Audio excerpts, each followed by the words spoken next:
Thank you. Okay. Hello, we're Fana and Daphne, and we chose to do challenge 7, so we designed this logo for Afritrade. This was our first idea for a sketch. This is supposed to be Africa since the wood is exported from there, and this line is supposed to be the export. These arrows were already on their website, and these things represent like the cut down trees. Yeah, we didn't have a lot of time to think about this, but yeah, this was our first idea. So yeah. Ah, dat was het. Hoi. Ja, heel mooi. Heel krachtig. Ik was Ja, maar.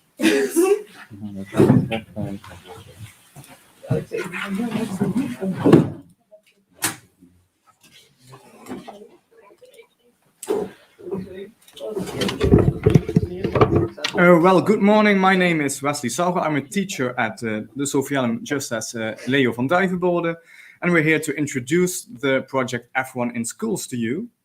To do that, I'm going to share my screen, if that's possible.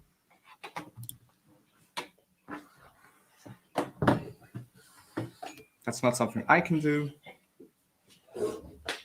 So I think someone at that end needs to share my screen.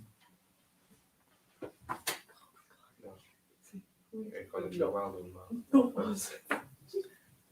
Nee, hij staat erin, maar hij moet het toevoegen aan het scherm.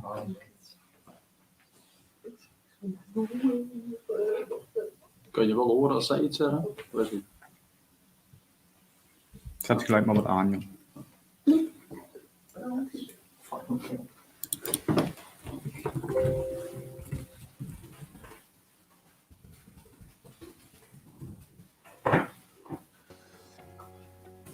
Hello everyone, my name is Nelson and I'm the International Project Manager for F1 in Schools. I'm here to explain you a little bit about what exactly is F1 in Schools. Well, it's one of the biggest STEM challenges in the world. And what exactly do you need to do? Well, imagine this. Imagine that it all starts with this model block. So this is standard for every single team. And now you're using Fusion 360 or other 3D modeling software where you're designing your car. But it will start looking like this. So you can see now that the model block is getting the shape of your car. So you're going to add wheels and wings to this. But in the end, you will have something like this. So it's already assembled, painted, ready to race. And what's the engine? Well, the engine is a CO2 canister that goes on the back of it. You have the race system that allows you to fire the car down the track. A little bit like a dragster car, but it will reach amazing speeds down the track. So imagine doing the 20 meters of the track in less than 1 second. So it's all about the aerodynamic and the design choices of your car, and then what type of materials are you choosing to incorporate in your car. So you need to prepare 2 sets of documents. One that it's the engineering portfolio, where you basically explain all of your engineering choices from the wheels of your car into the aerodynamic shape of your car. So you will learn a little bit about how to manufacture your car, so you are able to actually see your car being built. So first of all, you will use a software like Fusion 360 that it's free from Autodesk to competitors. Then you are able to use one of our machines, the Denford CNC machines, to actually manufacture your car. So that's going to take the model block to something like this, where you start to see the shape of your car, and then you're adding your wheels, bearings, and you can even add front wings, rear wings made out of materials like carbon fiber.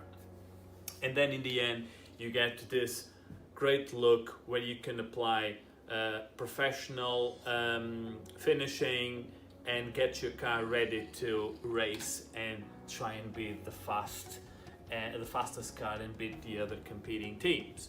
And then you have an enterprise and project management portfolio. So that's going to explain how you actually plan for your project.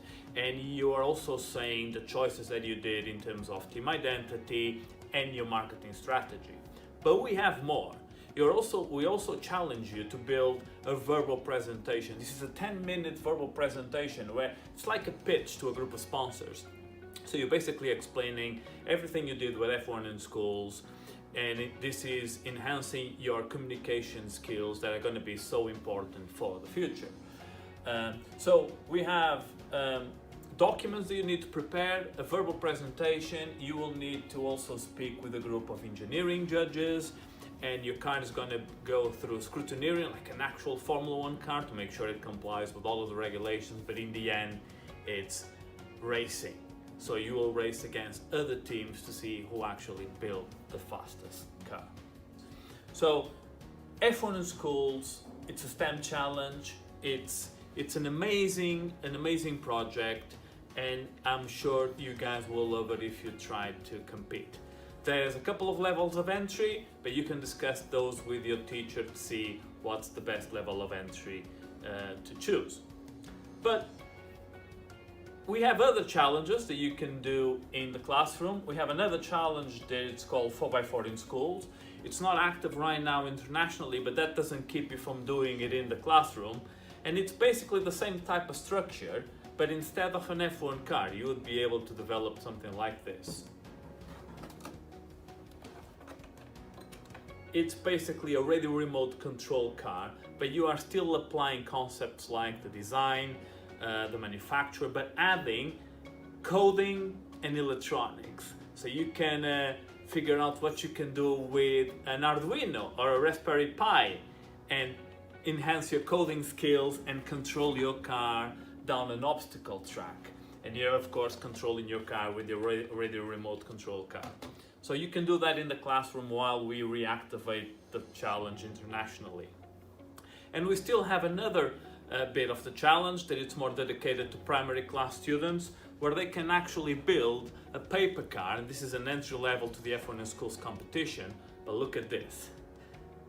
This is mimicking Lewis Hamilton's Mercedes F1 car. So this can be built out of paper car to enhance, to help the students from a young age to understand all of the concepts for F1 in schools. And in the end, maybe you can have Lewis racing against Max, or you can actually build the entire racing grid or customize your own car with your own design, building your own body shells to put on top of the chassis. Right, if you have any questions, please get in touch with us. It's F1 in School, so please go and check out our social media and our website f1inschools.com, our YouTube channels, and you'll be able to find dozens and dozens of videos to understand better what F1 in schools is. So I hope you can join, and see you soon.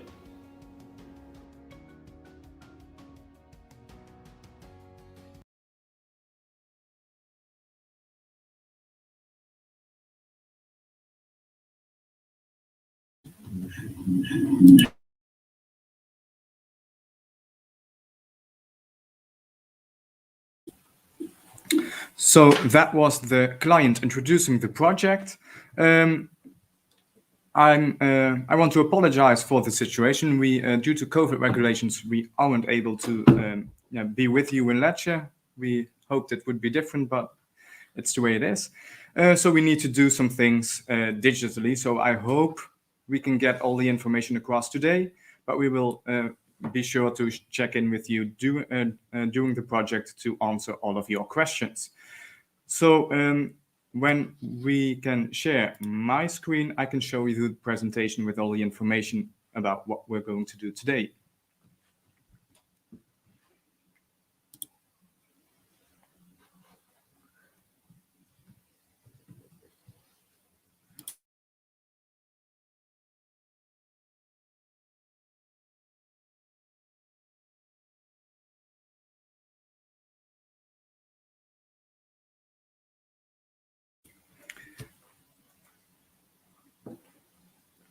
So I've added my screen, but I think someone needs to add it to the broadcast at your end. You should share. You should share yourself the video. Dat is aan hun kant. I've already shared it, but it's a gray square at the bottom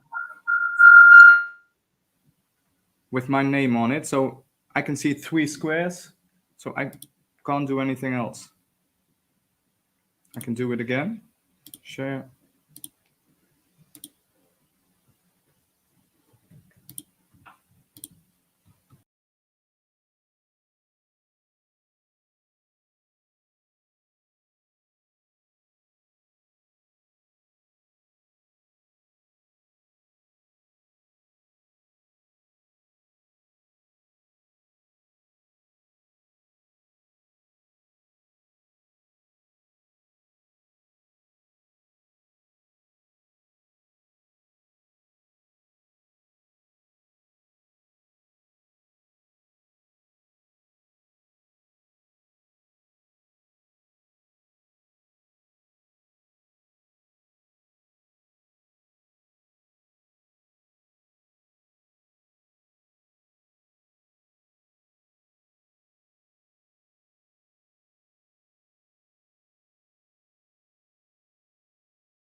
Hi, I'm back again. Okay, there it is. Thank you very much.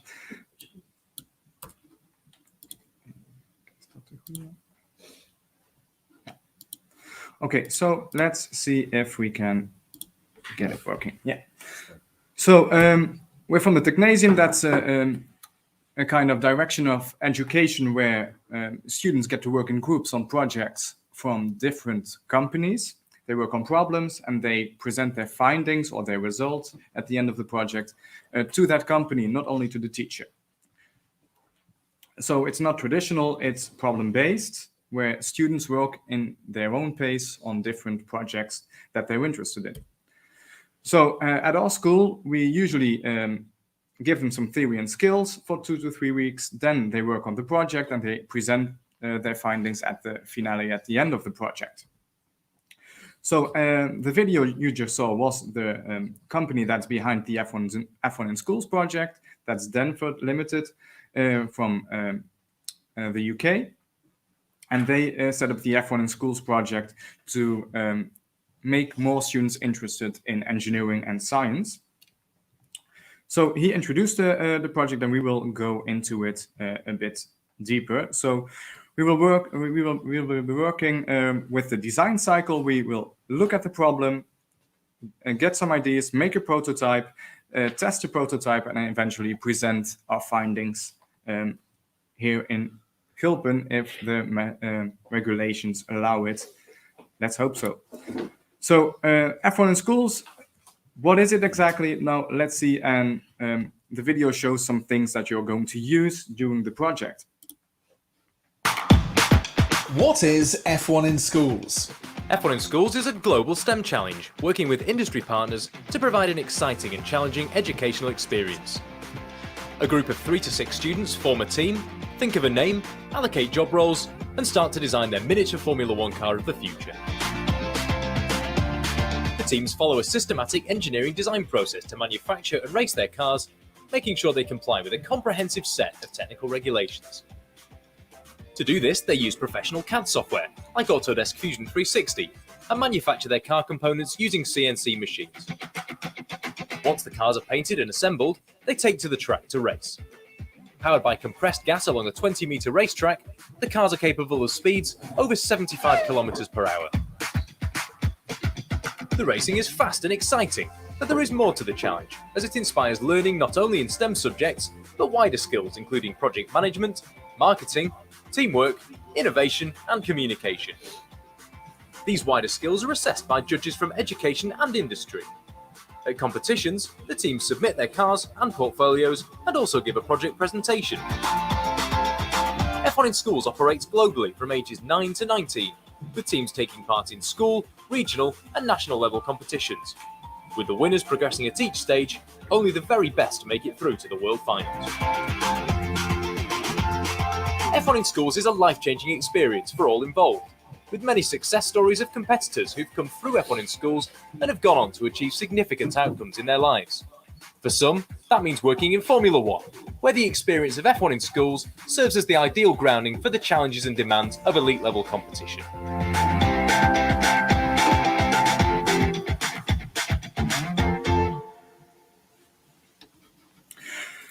So some of the things that you saw are things we're going to use, like the F1 in Schools racetrack, the CNC machine, and a Fusion 360.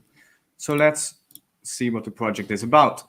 So we have two parts of this project. There's a science part and there's a marketing part. So for the science part, we will make a physical car, F1 in Schools race car model. You will have to do a verbal presentation and you have to do a design and engineering portfolio.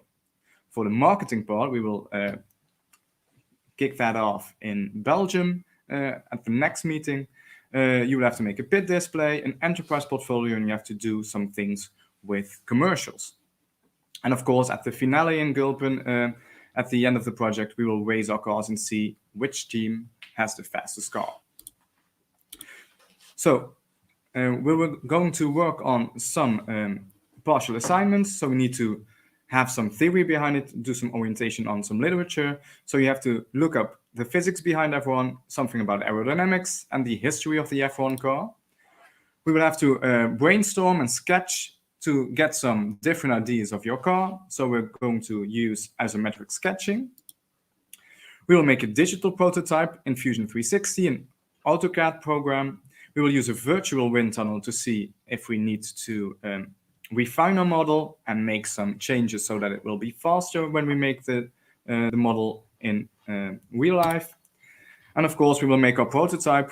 We will put it in a physical wind tunnel and see if there are any different results from the virtual wind tunnel. And we will race on the official F1 in Schools track. So for the marketing part, we will have to make a brand and a logo. We will have to design the F1 t-shirts that the drivers will wear and fans can buy. And we will have to think of some products with the branding for our F1 team. So you will have to look out for sponsors, design the products for sponsors, and design commercials with the products in it. And of course, we have to make our pit stop design. So it's a tabletop design, and I will give you more information on that later. And you have to pitch your marketing campaign. So what are we going to do? We will have to make an infographic on the history of the F1 cars. We'll have to make an infographic. What parts are there on the F1 car and what part has some influence on the aerodynamics of the car. We'll have to make a flyer or leaflet of the physics behind Formula One. We'll have to brainstorm on multiple front wings, back wings, and side parts. We will have to draw the no-go zone and the body, and we're going to practice how we do that using IsoSketch today. We will make the prototype with the CNC machine. We will paint it, add wheels and other stuff. And of course, then we will test it in the physical wind tunnel to calculate the drag coefficient. And of course, at the end, we will race and see your reaction time and your race time. So for the sketching, we will use this green triangle.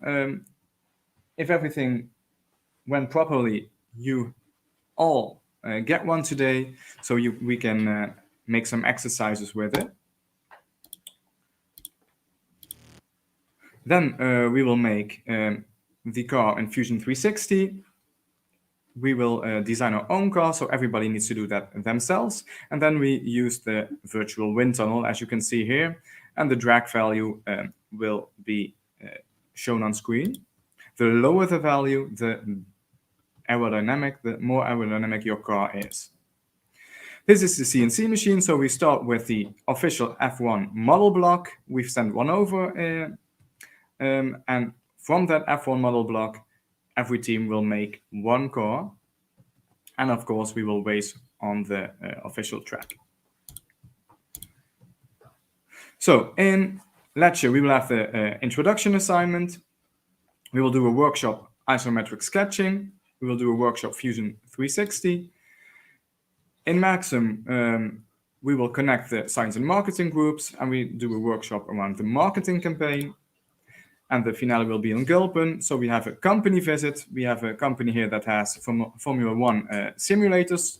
So it's a 180 screen in a 360 circle. There's a kind of car that you can sit in, and then you can see what the aerodynamics do for a car and try to race a car yourself. We will do a workshop around aerodynamics and testing in a physical wind tunnel. We will CNC your prototype, and we will do the physical testing, and of course we will do the presentations and race against each other. So that's the video we already saw. So this is our project booklet. Everyone will get that digitally. So Denford and Adrenaline Experience, the simulation company, those are our clients, and they want us to make the F1 car of the future. So why do we need to do that? Now, every year, the Formula One has some new regulations, some new technical regulations. So for 2022, they have made some regulations that promises better aerodynamics, so that cars can get closer in a race, and the race will be more exciting to watch. So the dirty air behind the car, that's something that is the main focus of the new technical regulations. And in this video, investeer niet in after this aandelen. commercial, Doe het niet. we will see the different technical regulations of the F1 in 2022. The 2022 Formula One car has been designed specifically to promote better racing, which it achieves through a revolution in aerodynamics.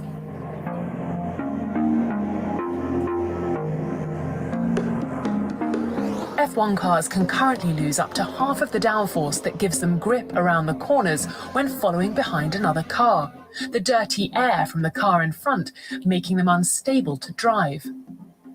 On the 2022 car, the front wing and nose concept have been completely rethought to help combat this problem, while the revised rear wing design features rolled tips to push the air higher as it comes off the back of the car, allowing the chasing cars to stay closer through corners. And a new 3D-shaped floor generates much more efficient underfloor downforce without disrupting the airflow behind.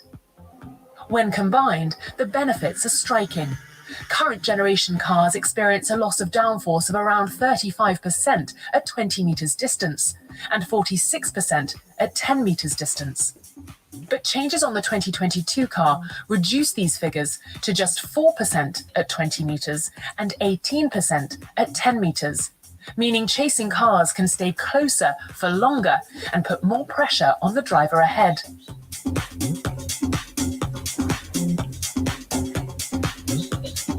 Another big change is wheels, increasing in size from 13 to 18 inches, with F1 cars also set to run low-profile tyres for the first time.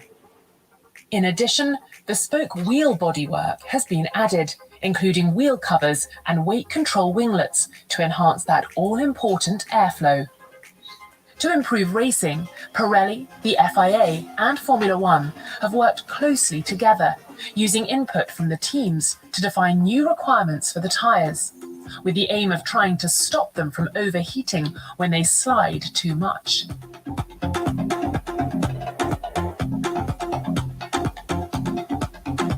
F1's turbo hybrid power units are already the most efficient engines ever created.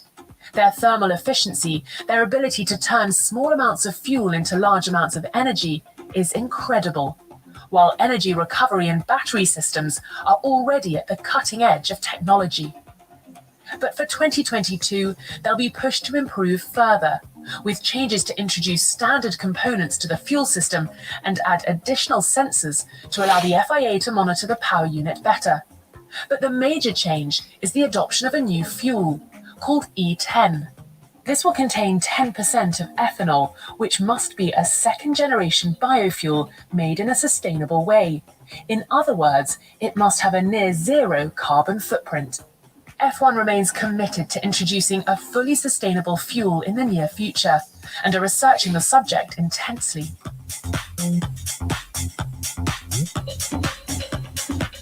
Formula One remains a dangerous sport, and the push for continual improvements in safety are unrelenting. The 2022 cars will need to be able to withstand 15% more energy in front and rear impact tests, while lessons learned directly from Romain Grosjean's crash in Bahrain mean that engines must separate from the chassis in a safe manner without exposing the fuel tank. In order to pass all tests and gain homologation, every chassis on the grid needs to undergo a number of severe static squeeze tests to prove their strength, with the magnitude of these tests having also been increased for 2022 to ensure drivers are better protected than ever. The effect of the chassis changes and increased tyre sizes are that the minimum car weight has now increased by 5%.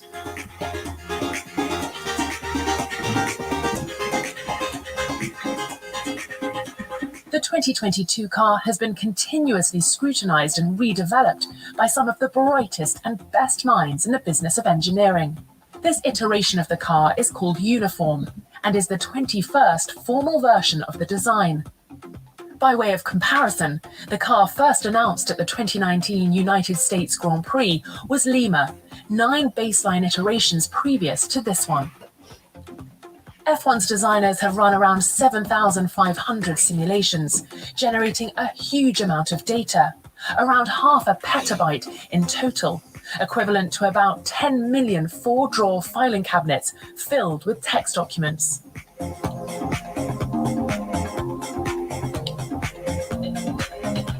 Teams are already working hard to ensure they hit the ground running at the start of F1's new era, as perhaps the most wide-reaching evolution of Formula One's regulations ever is unleashed. Racing will be less predictable, more spectacular, and drivers will be able to race each other harder than ever. Formula One will never be the same again.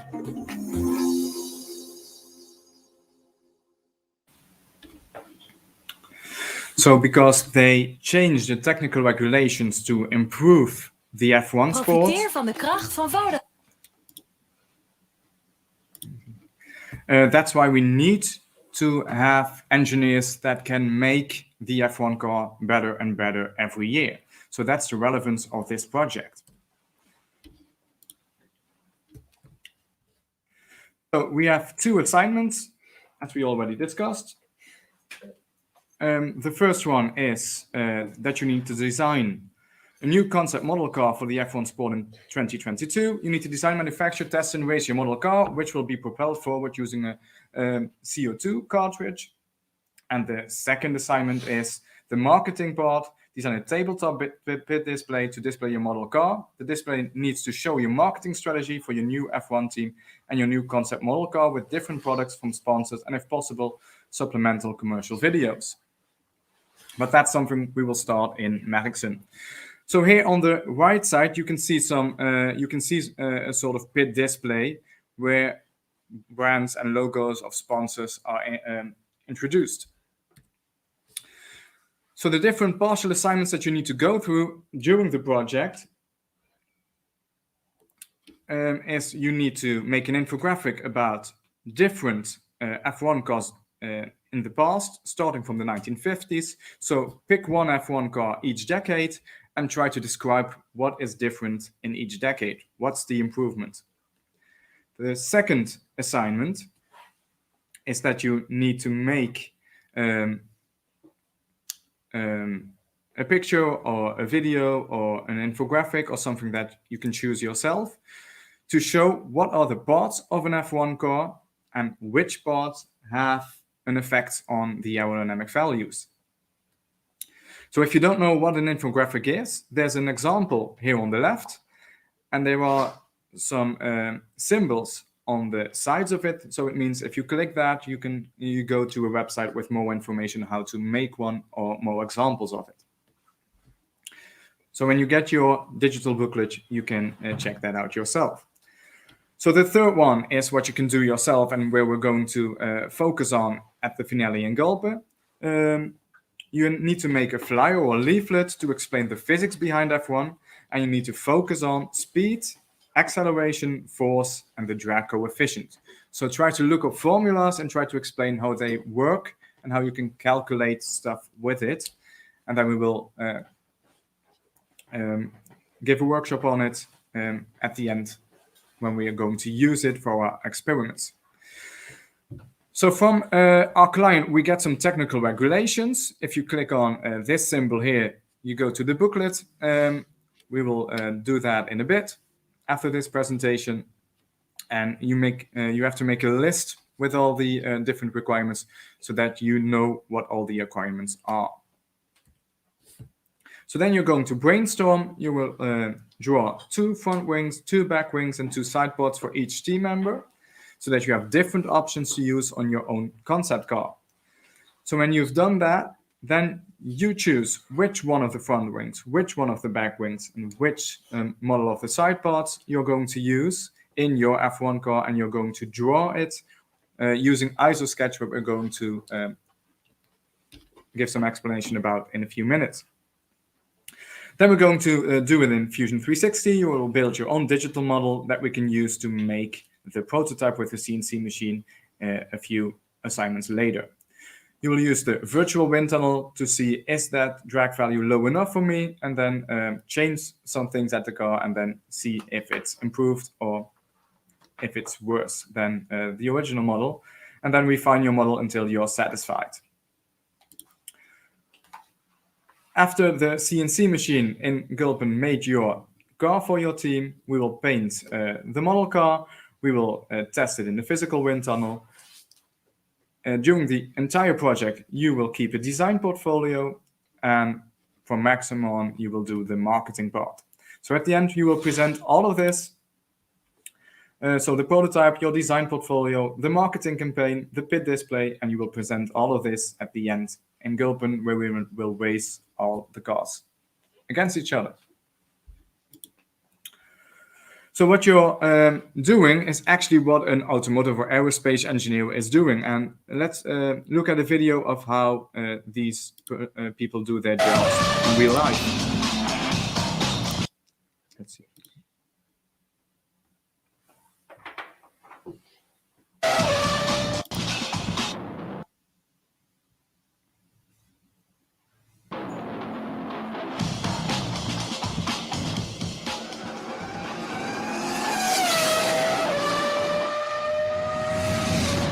Study the crucial elements of the aerodynamics in Formula One. Controlling the drag and downforce of the car is a highly technical and painfully complex challenge, sometimes even a black art. Most important factor is the front wing, which creates a downward force, referred to as a negative lift, in order to push the front tyres much harder into the racetrack than simply the weight of the car alone. To demonstrate how the air flows around and over the bodywork, I'm going to use this as air. Now I need some assistance.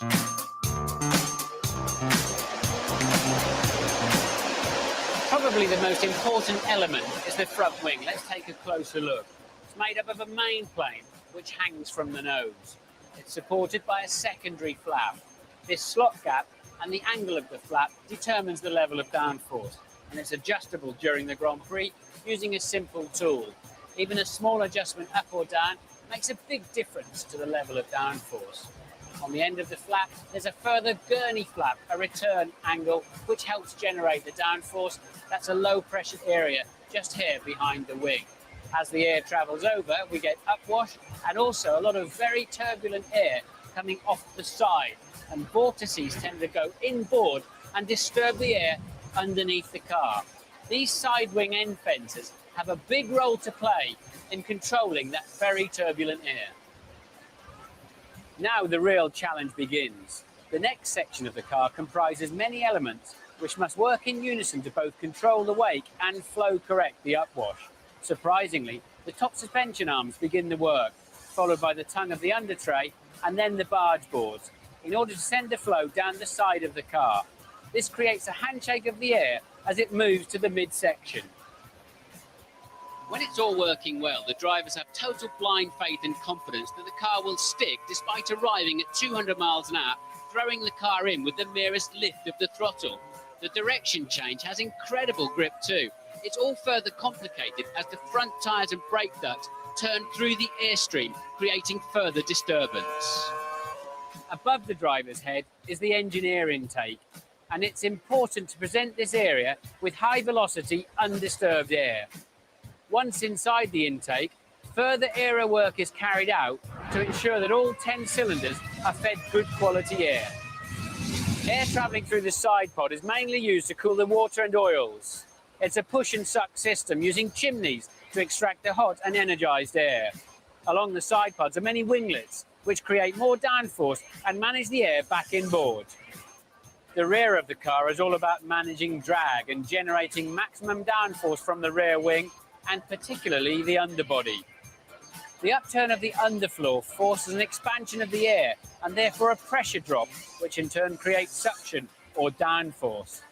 The tunnels and the area just in front of the rear wheels is critical in order to enhance this suction and evacuate the air travelling under the car in a controlled and high energy way. The rear wing package must help extract that air using the lower element and create downforce of its own from the flow passing over the car from the upper element. It's like an upside-down aeroplane wing forcing the car down. The side wing end fences have to control the drag because we also need good straight line speed, but it hurts the drivers following.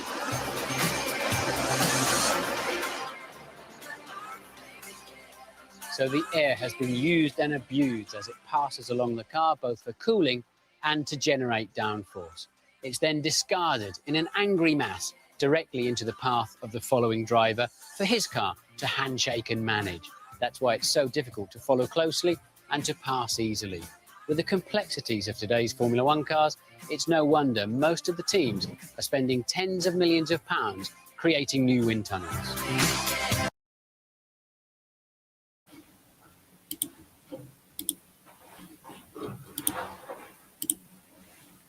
So as you can see, it's a really complicated and complex problem, the F1 car, and making adjustments has more than one effect. So that's what these people need to think about. And so do you for your F1 in Schools project. So before we start with the workshop Isometric Sketching, I think we've talked long enough. So let's take a short break. And then we will start with the workshop. So that your teachers can hand out all the materials, and then we'll start in about 10 minutes. See you in 10 minutes.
Hi, if everyone's ready, we can start. But I think I need to be added because it says I'm backstage in the broadcast.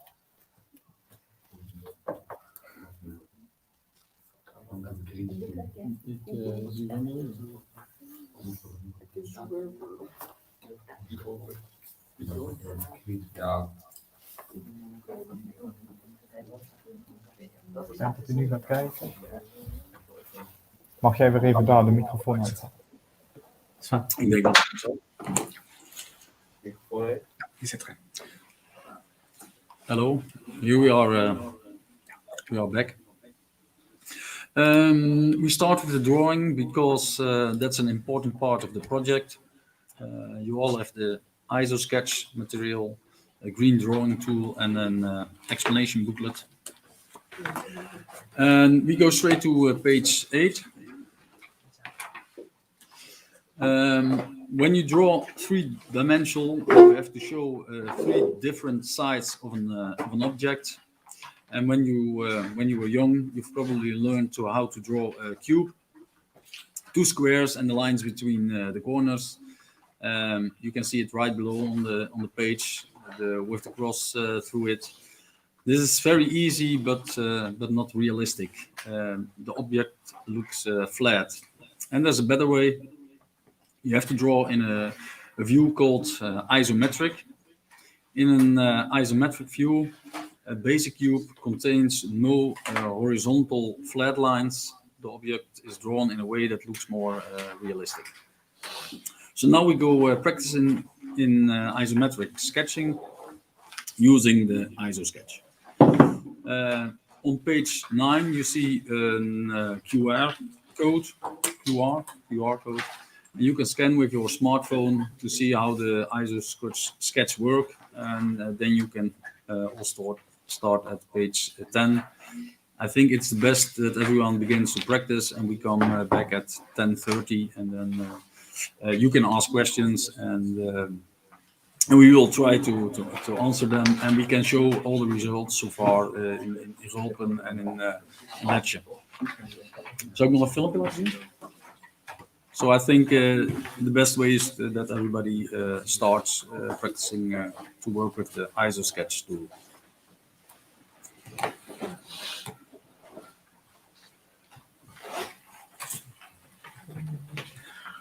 Are there any questions?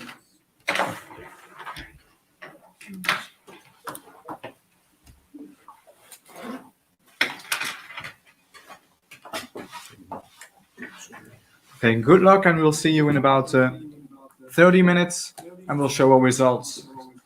So we will ask some of your students to show what they've drawn, and some of us will show what they have made. Good luck.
snap niet dat hij ons de hele tijd weer eruit vond.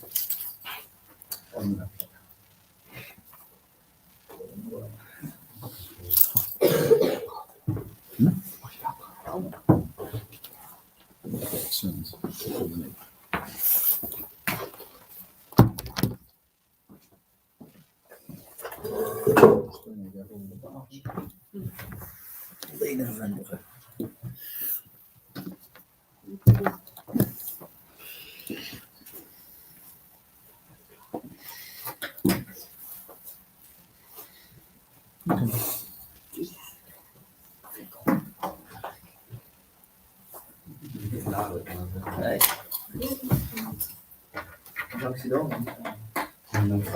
Yeah.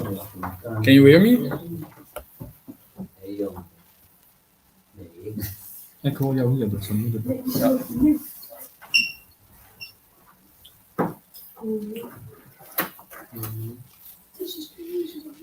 Ja, ja, dat is goed. Can you hear me?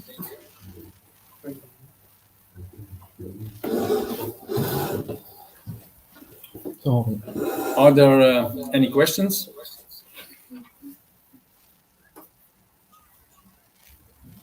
Ik denk het toch niet hoor.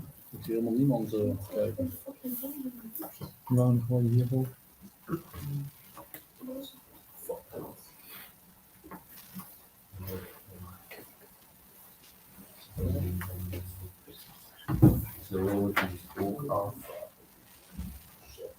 Ja, ik ben al op vragen bij je. Hoe is het zo actief?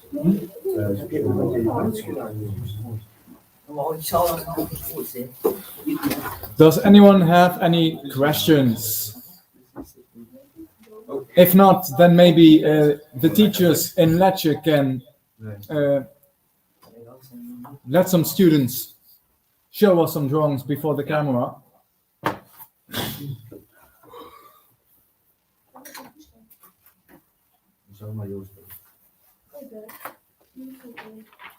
Ik denk toch niet dat ze ons horen. Kan haast niet.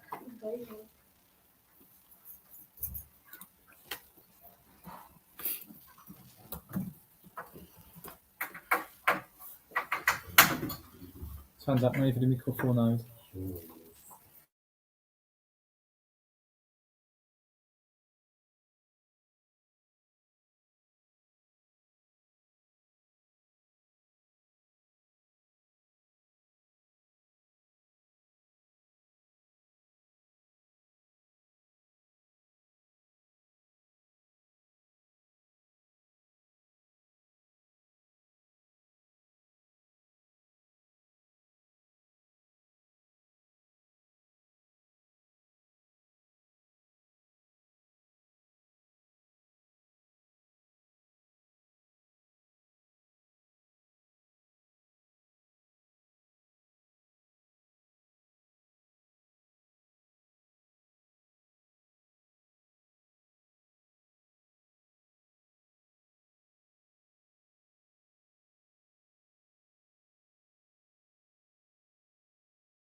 So it's a few minutes past 10:30. So let's show what we've done until now.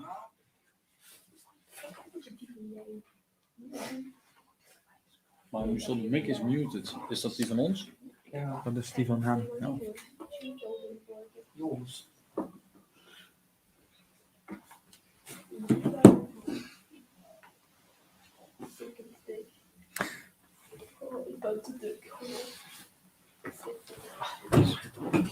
Ja.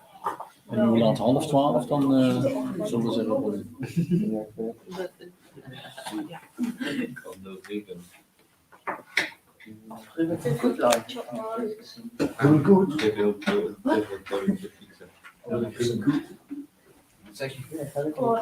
Okay, so we'll let a student of us, volgens mij horen ze ons.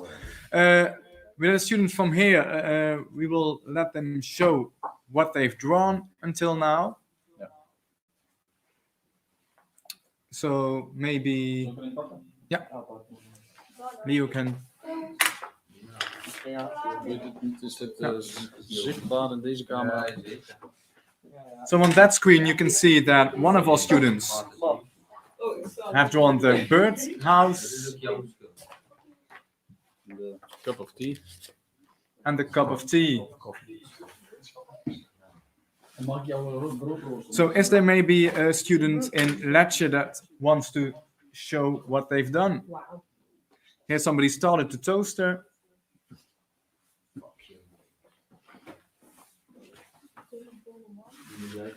So maybe there's someone over there who wants to show what they've done.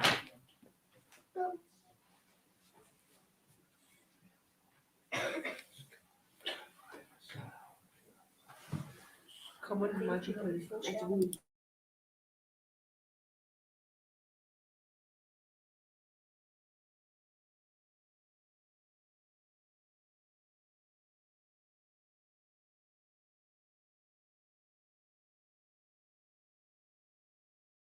Is practicing. Als het niemand blijft. Daar komt niemand. Ah, Hi. okay.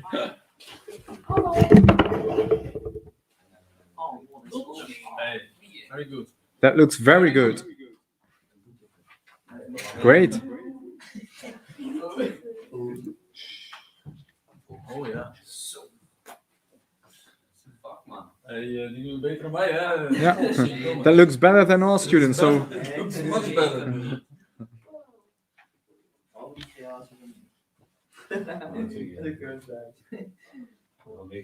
Zal ik, okay. Then Leo van Duivenbode wants to tell something about the next part of the assignment. I saw the practicing is going very well.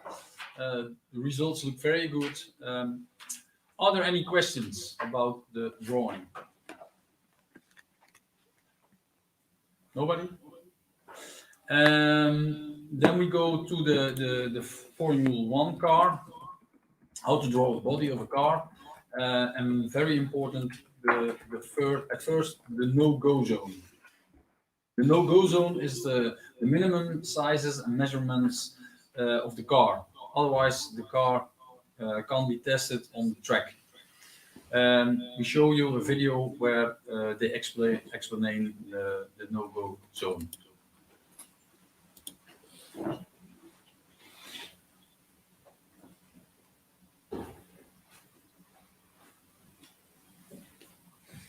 Vraag me eens of ze het scherm willen dicht. Aan moet vragen. Het staat rechts. Ik weet niet of ze het zien. So somebody over there needs to share my screen again.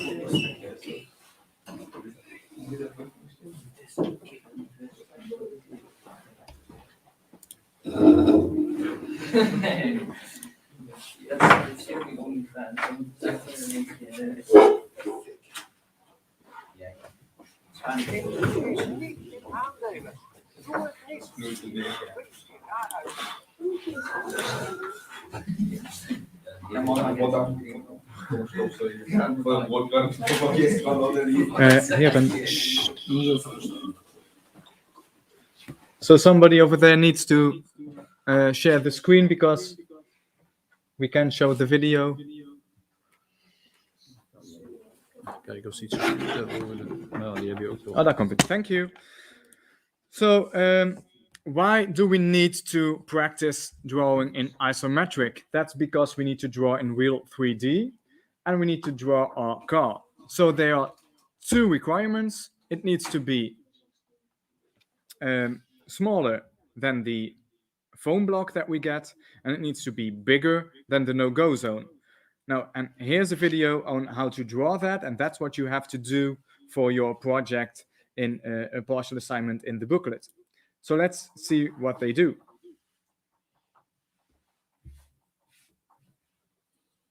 So that's the no-go zone. So your car needs to have this volume in it. So in this video, somebody tells you exactly how to do that. The videos are in the booklet of the project, so you can find them for yourselves. So when you copy the movements of the person who does it, I'll just skip ahead. You can see that the no-go zone will be drawn in isometric view. So that's what everybody needs to do before they can sketch their own car.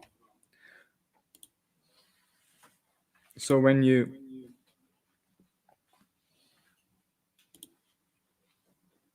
have done this, you end up with the no-go zone. That's the minimum volume of your car. So your car needs to be bigger than this no-go zone. When you have this, then you can draw the body of your car, and I'll make it a bit bigger.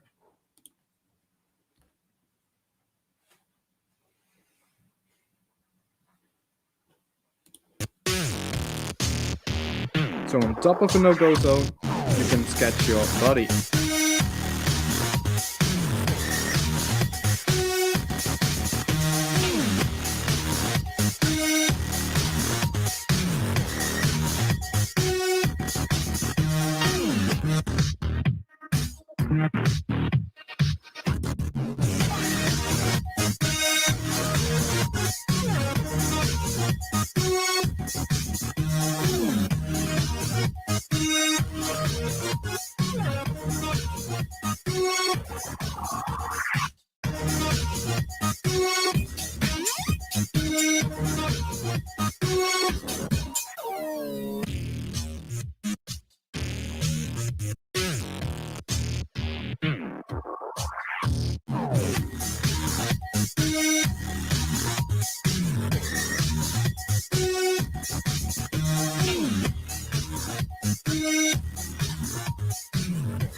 Some lines in color to add some speed, as if the car were moving, but that's something you will do in your project. So that's why we do these exercises, to teach you how to draw in isometric. So when you have your booklet, and I will share the digital link, you can see those two videos over here at the left. So when you click the blue movie icon, then you will go to the different videos on YouTube. So that's what you do in partial assignment 6, concept sketches, where every team member draws and sketches their own ideal F1 model car. So we have some time left to do some extra exercises in the booklet. So just go on from where you left in a few minutes ago. And at 11 o'clock, we have a small break of 30 minutes so you can eat and drink something. And we'll see you at 11:30 for the fusion workshop. If there are any questions, we are still here, so just let us know and we will help you. So you can go back and draw again. Thank you and good luck.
Hi. Is everyone ready, or do we need to wait?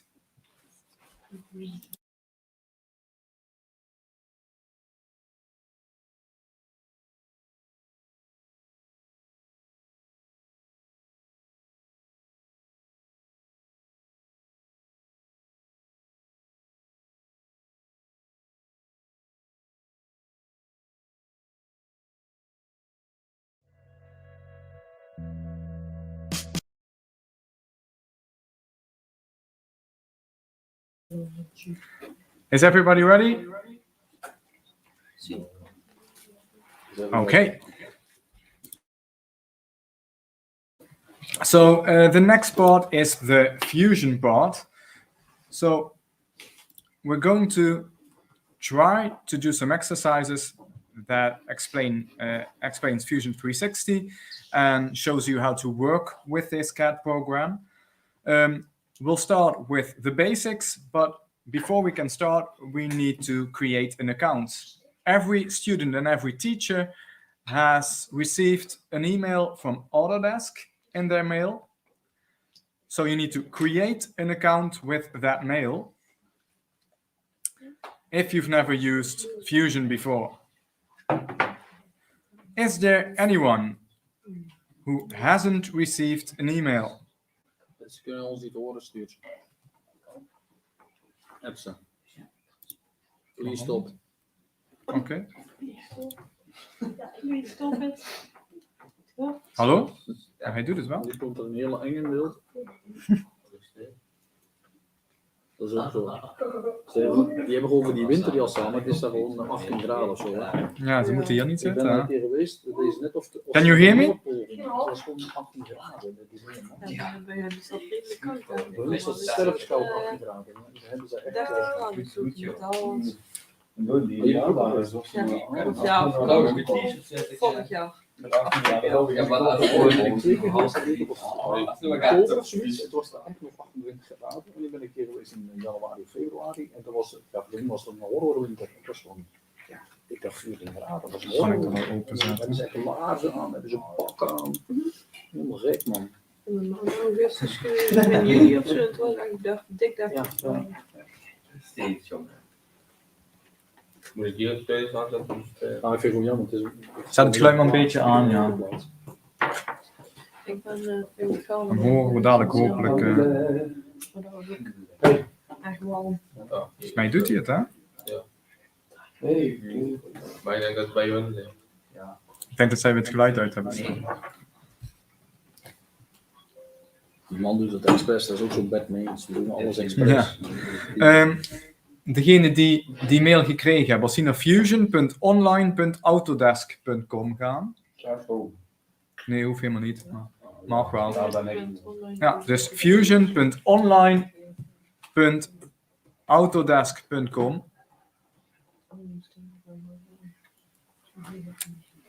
Ik zal maar even dat ook typen in een Word document, zodat ze dat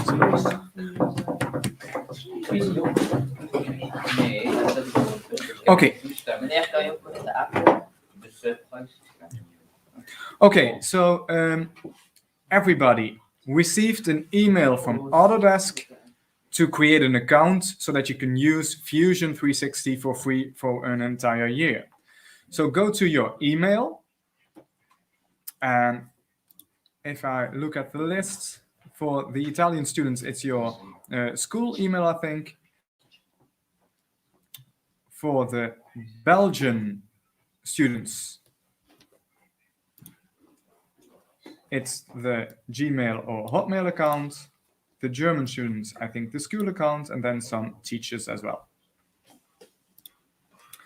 So when you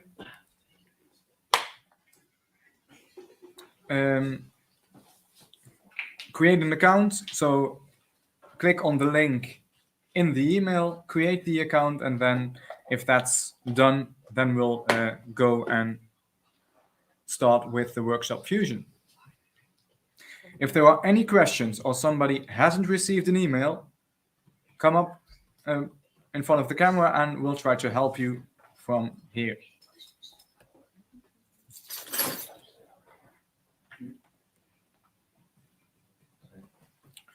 We'll just wait 5 minutes.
Is everybody okay? Any problems? Ik zie een vinger. I see someone over there with their hand in the air.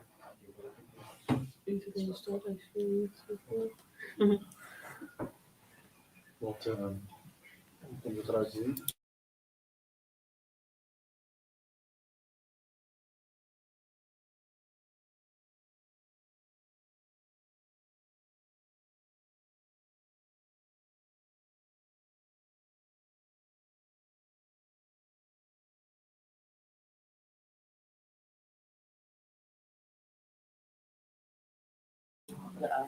When you have created your account, you're on a page with a video called user tour, I think, then it's okay.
Just give me a sign if everybody's okay and everything's done.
Everything okay?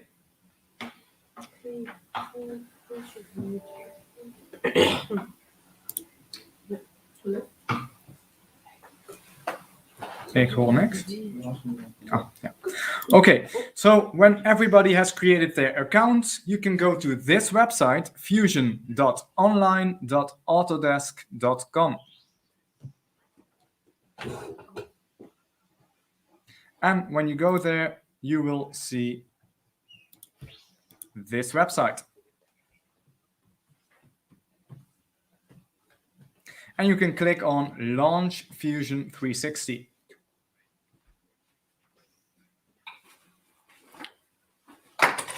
Then it's going to load. It's possible that you have to log in again. And then you will get to the following screen if it's loaded here.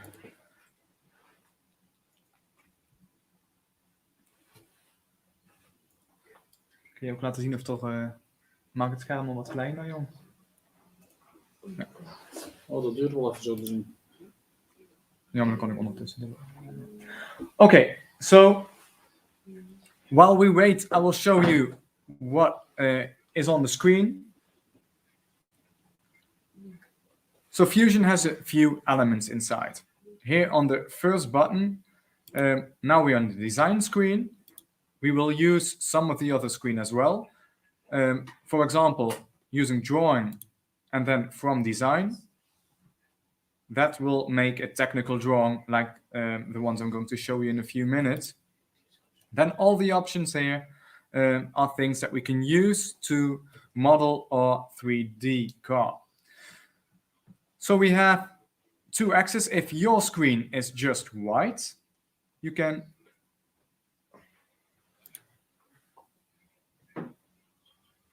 let me see. You can click on the buttons here below and check the boxes, for example, layout grid. So if you have this screen, then just check the first box and you will see the first two axes.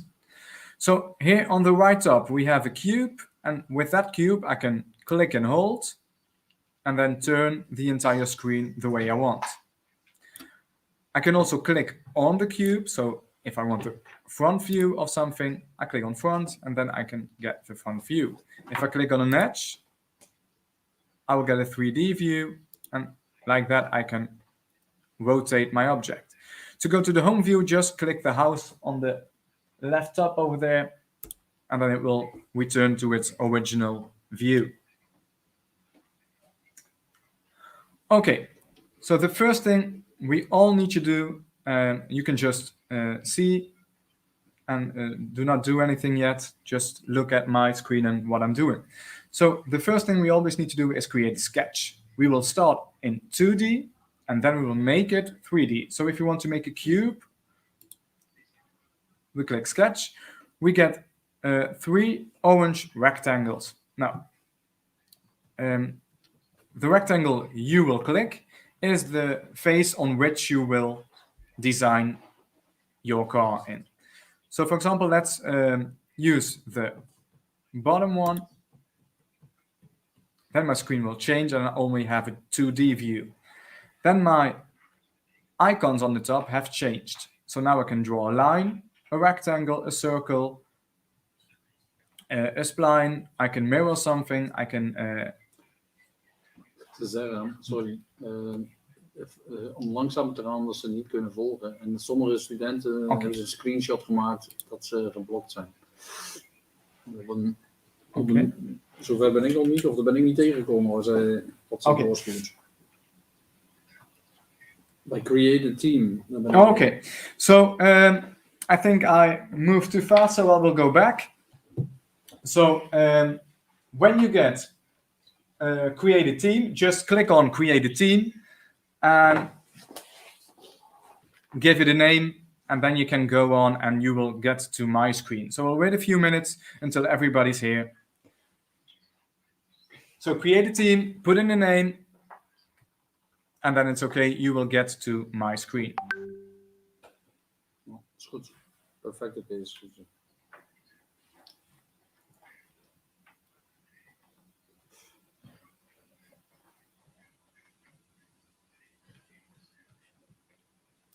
Just let me know if everybody's ready so we can go on and everybody is able to follow.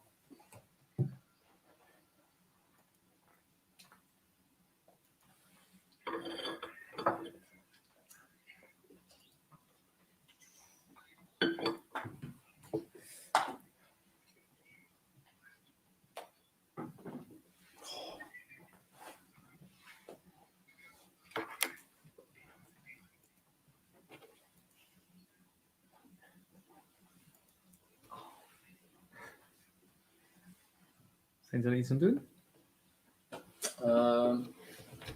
Zijn ze nu aan het wijzen gewoon? Nou, de leerlingen, volgens mij zijn ze dat aan het uitleggen. Oké. Wat ze moeten doen.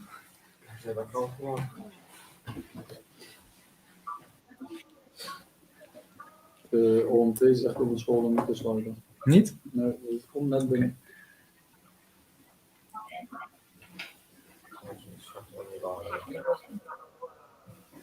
So it would have been easier if we were on site with you, but unfortunately we have to do it like this.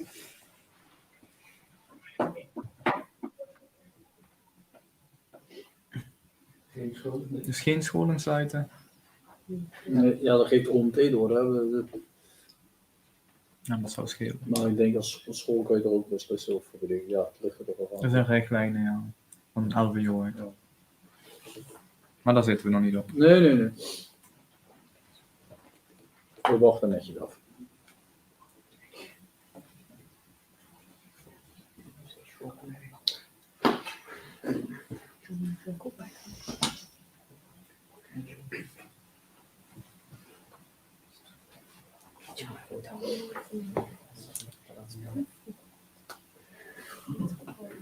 Ja, die vraag heb ik trouwens nooit gekregen hoor. Wat hè? Did you create a team in Fusion? We didn't create a team in Fusion. Every student creates their own team. Because some of the students will get the question and some of them won't. Why? We have no idea.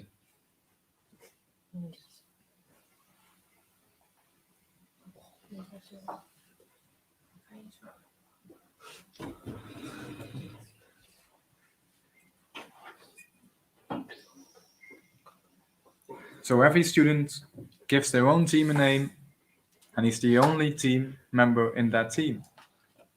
In Fusion, that is.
Ja, sommigen krijgen die vraag wel, anderen niet.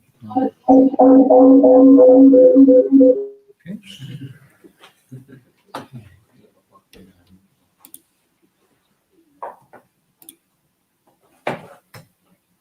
Is everybody okay?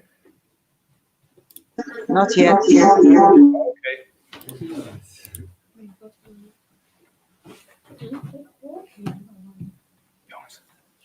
is het toch ook nog niet? Dat komt. Ja.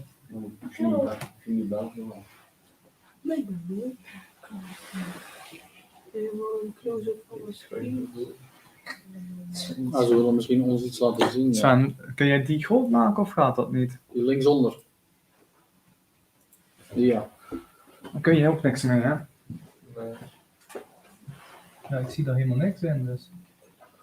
En ze laten allemaal, dus ze hebben allemaal hetzelfde probleem, denk ik. Nee, volgens mij zitten ze er gewoon in, of niet? Ja. Maar als ik dat schaam. Ja, volgens mij is dat goed. Dan kunnen we, it looks good. Looks very good. I think most students.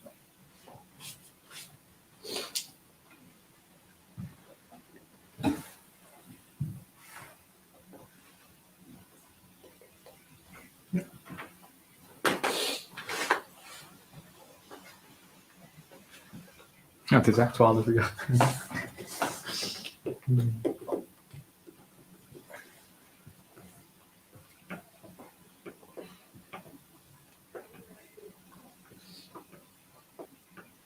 Ja, die linksonder, die heb ik, dat heb ik ook wel. Ja, die moet erin zijn.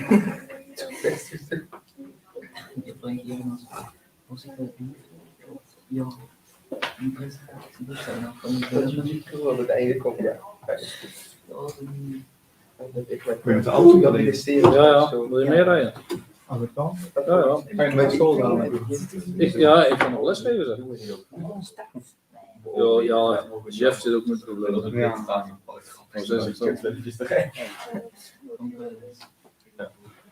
Nou, ik heb dus, I think most students are in, en de students zeggen like, no. I think we can start. Okay, so we will We can start. start. Yeah, thank you. So we will start and see what is Fusion. Okay, my mic is on. Yeah. So if you see this on your screen, then go to, so if you have a white screen, then go to the grid at the bottom and check the first box. If you already have that, then it's okay. So everybody can check the first box at the bottom of the screen so that we can see the grid on the screen and the two axes. Ik zal de app een beetje in de raad houden.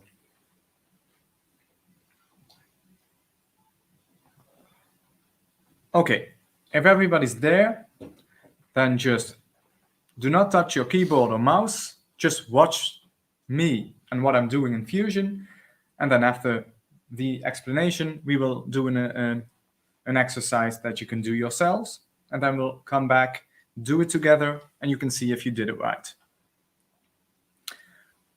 So, Fusion has a cube over here. And that cube is needed for orientation. So I can click and hold my button and rotate the cube, and my screen rotates with it. I can also click on a side of the cube. Now I'll get the right view of my object. Now I get the top view. If I want to go back to the original view, I click on the house on the left corner, and then I get to my standard view. So the cube here on the top is used to turn my screen and turn my image. So Fusion has a few things that it can do. We're now in design mode. So that means here we can design our 3D model, but there are also render, animation, simulation, manufacture, and drawing methods.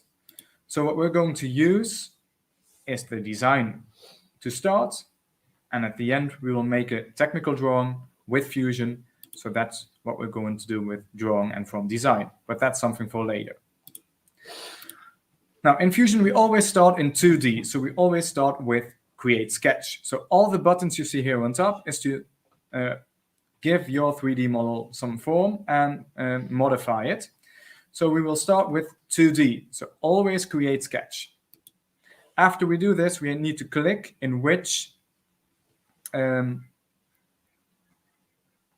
part we are going to sketch our 2D drawing. So here we have 3 options: the left side, the right side, or the bottom. We're going to choose the bottom. And then you can see that all the symbols here on top, all my icons are changed. These are all my 2D options. So I can draw a line, a rectangle, a circle, I can mirror stuff, I can add dimensions, and I can add some restraints. So for example, a line that cannot be moved, I can fix or unfix.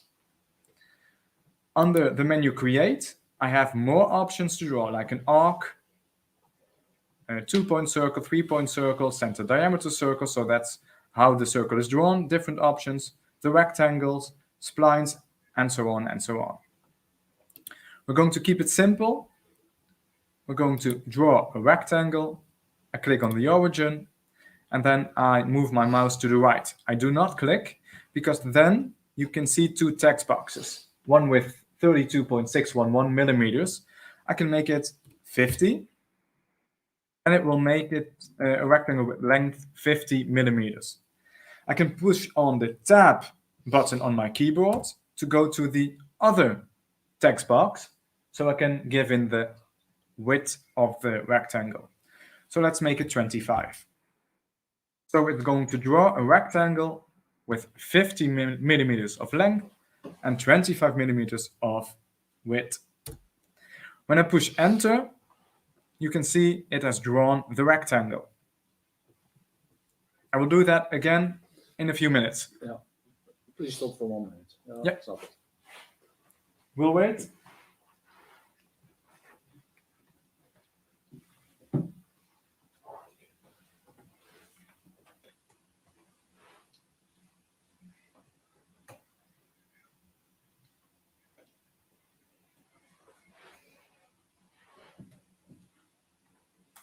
Misschien het nog een keer doen, of is het overdreven wat ik doe? Nee, dat ga ik...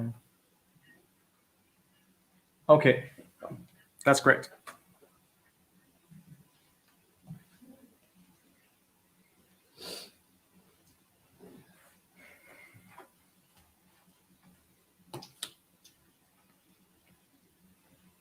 Oh, die zitten misschien in een ander lokaal waar ze geen groot scherm hebben.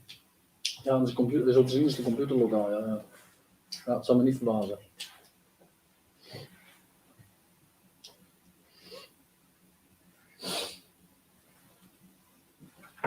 Ja, dan moeten we misschien toch nog een keertje naar Italië toe, hè? Om het uit te leggen. Ja, ik denk dat dat slim is. Ja.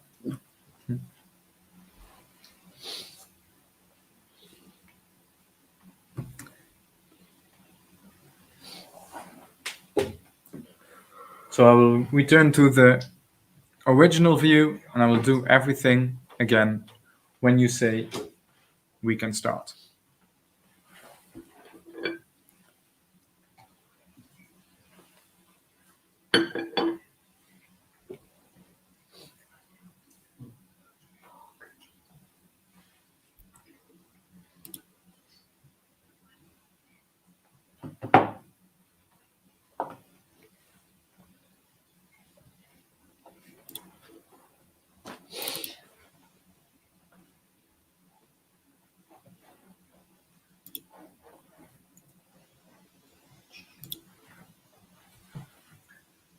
Kun je nog eens even laten zien of er nog in de chat wat gezegd is? Ja, daar hoef je niet op te klikken. Dat is dezelfde video als wat we nu zien. Want ze streamen dit live op YouTube. Ja, handig. Ja, dat staat morgen nog te zien en overmorgen nog te zien. En die over een jaar nog te zien. Ja. Ik had gisteren een beetje gezien wat jullie hier gedaan hebben. Niks. Ja, we hebben nu toch al veel meer gedaan, heb ik het idee. Ja. Maar ik weet niet of zij ook veel meer gedaan hebben. Ja, we altijd tekenen wel. Ik heb gestuurd dat je het nog eens een keer opnieuw gaat doen. Ja.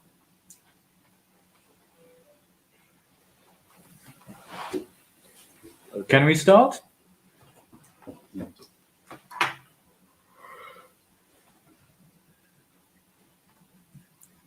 Sven, jij let op, hè? Uh, Of die mensen zwaaien in het scherm. Maar. ja, zie ik ook niet van hier afstand. Ja, ik ook niet. Dat is gewoon brood. Ja, Ja. dat heb ik al net gezegd. Yeah. Okay, so we'll do the explanation again. So, if you have the white screen, then you click on the grid button at the bottom of the screen and check the first box so that you get the grid lines on the screen and the two axes.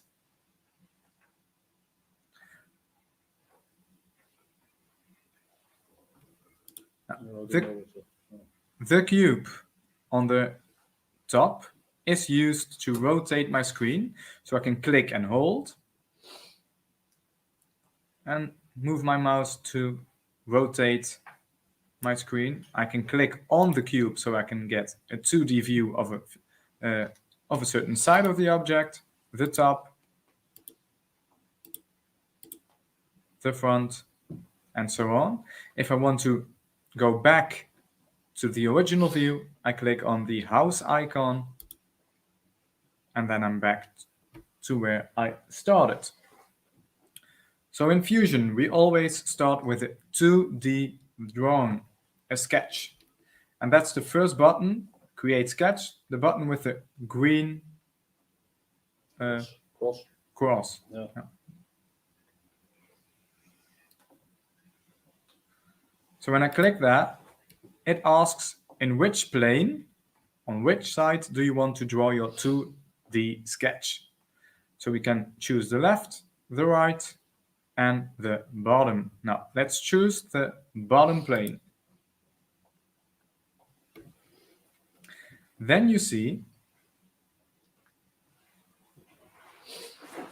oh, we have to wait. Nee, dat was er net al, hè? Oh, Ik heb helemaal erin.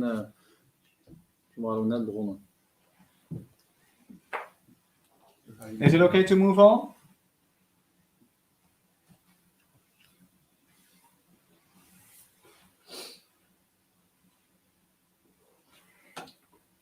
Ik vraag het gewoon.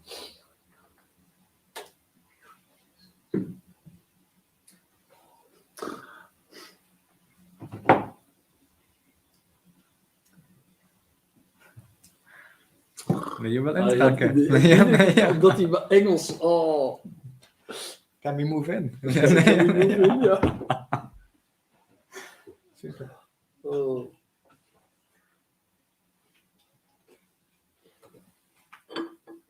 Nee, van type moet ik de hele tijd. Ik had nou Marlies Gouwendekkers, had ik Marlies had ik gestuurd. Ja. Ja, wat hij nu doet, dat kan ook niet. Want het is geloof ik al na 11 uur en ik drink koffie. Hè. Dat is, Mag dat niet? Mag dat niet? Nee, dat is geloof ik in Italië. Boah. Ik drink daar heel erg koffie. Ja, daar betaal ik €6 voor op het Sofiane, maar die moet eruit hè, iedere maand. Ja. Wel is het niet te zuipen. Ja. Yes, okay. So, Oh, yeah. So in the 3D screen, we always start with a sketch. The first icon, you get to choose a plane. Let's choose the bottom one. And then we're in the sketch environment. Here we have a few buttons to draw a line, a rectangle, a circle. And if I click on the menu, we have a lot more options. So let's keep it simple and just click on the rectangle. The first point is the origin. And then move your mouse to the right. Do not click it so that you can see two text boxes. If you've clicked, just, for example, like this, go back with the go back arrow at the top and draw the rectangle again. One click, move to the right, and then you have the two text boxes. In the first one, and the first one for me is the one on top.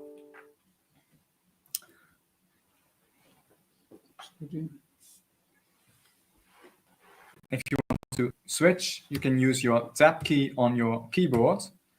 So the length is 50 millimeters Tab key on your keyboard, and the width is 25. 50 by 25. And then push enter. So 50 by 25 millimeters. When you push enter, you come to this screen and you will see your rectangle. If we finish sketch, and we have two options, the green check mark at the top, or finish sketch in the menu on the right. Doesn't matter which one you press.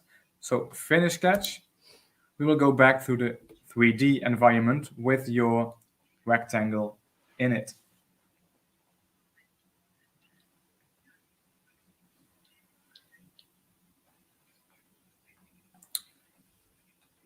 So now we need to use the other buttons at the top.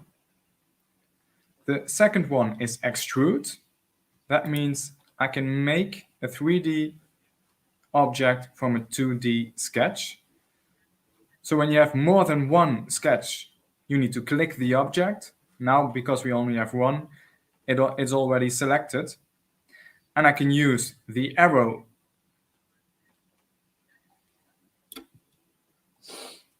to give it some volume, or I can use the text box and let's make it 30 millimeters high. And then press enter and you have your first 3D object.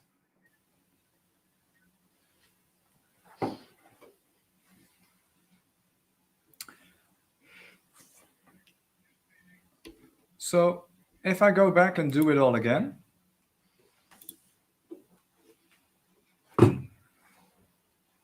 then we had our original view. We always start with a 2D sketch, choose the plane, a rectangle, click on the origin, move to the right. It was 50 by 25. We can move between text boxes using our tab key on our keyboard. We press enter. Then we made our 2D sketch. We finish the sketch. And we use the second button, Extrude, to pull it up. And I can do that with my mouse or by changing the number in the text box to 30 millimeters high and press enter. That's what we did until now.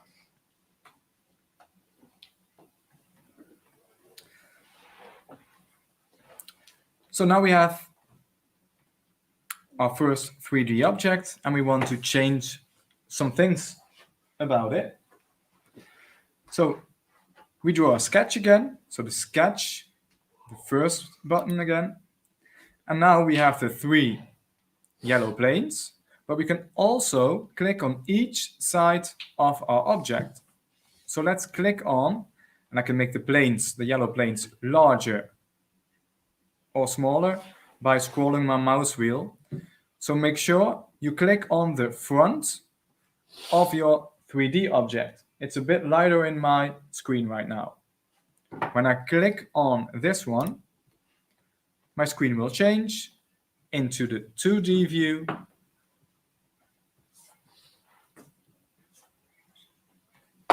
And for example, let's click on the circle. Anywhere on the gray rectangle is okay. So click somewhere, doesn't matter where. And then move your mouse to the side. And then you get a text box again with the radius, the diameter of the circle. So that means, for example, we'll give it a diameter of 20 millimeters. So I type in 20 and press enter.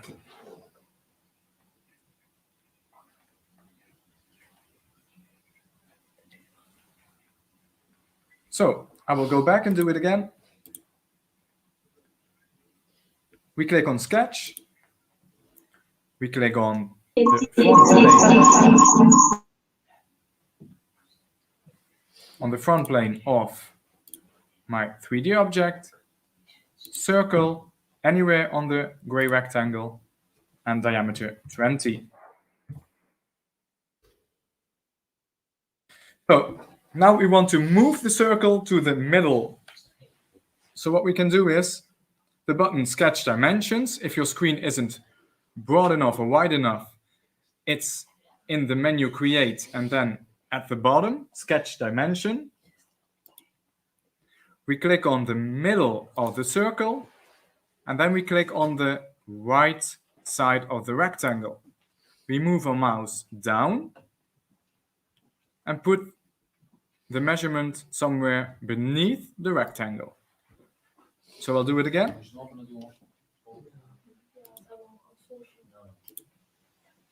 So Sketch Dimensions. So this icon, if your screen isn't wide enough, you can find that one at the bottom of the menu. Sketch Dimensions. Click on the middle of the circle, the right side of my rectangle, and move your mouse down and put the number of the measurement anywhere beneath the rectangle. So it says it's 22 millimeters from the right side. Now, we made the length of the rectangle 50 millimeters, so the middle will be 25.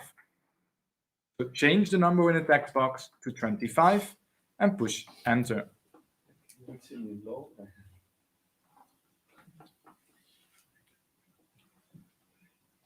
We do the exact same, only for the measurement from the top. So Sketch Dimensions, middle of the circle, top of the rectangle, and then move to the side. That was 30 millimeters the height of the block. So we do it, we change the text to 50 millimeters and press Enter. And now the circle is in the middle of the rectangle. I'll go back and do it again. Ja, je moet een beetje slowdown zetten, omdat sommigen zitten er nog steeds blijkbaar niet in.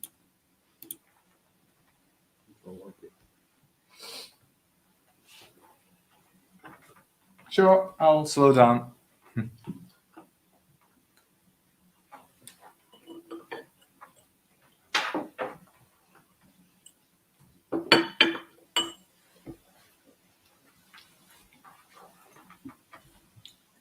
Should we? Ja. Zeg maar dan. Okay, so I'll go back a few steps. Now, let's do it from the beginning.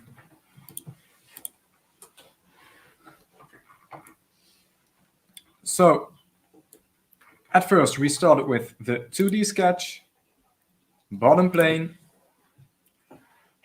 We sketched a rectangle, 50 by 25. We could go between the different text boxes by using our tab key on the keyboard.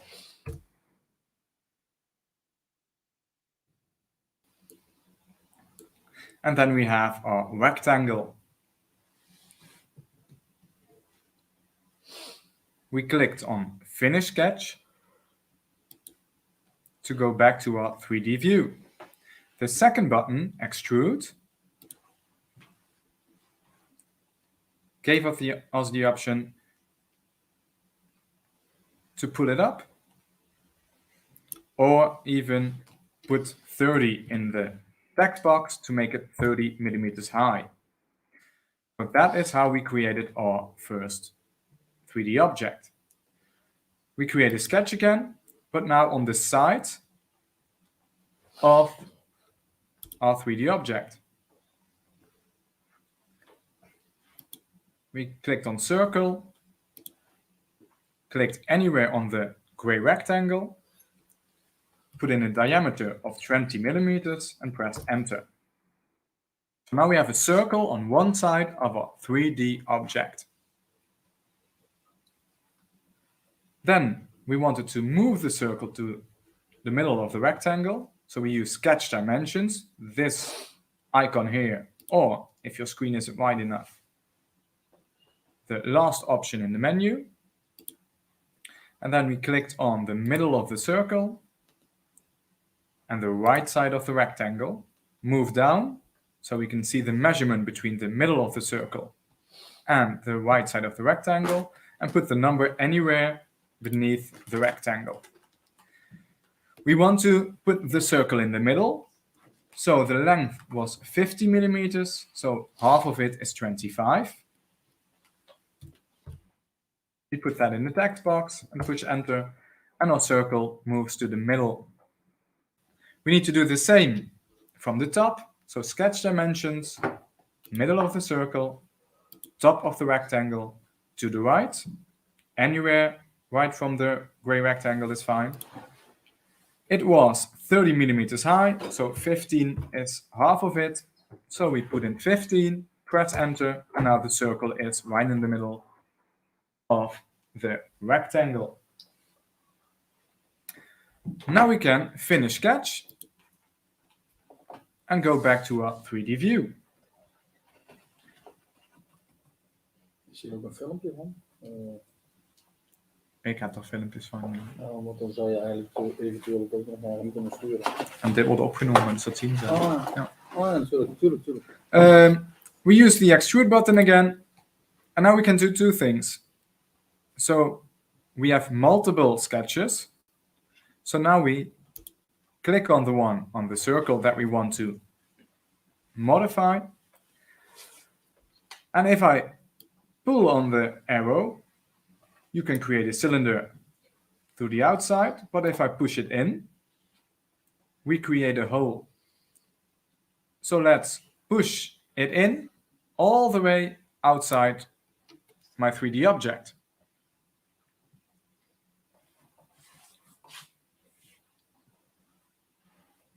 And then click on OK or Enter. And then, if you did it right, you can see there is a hole in your 3D object.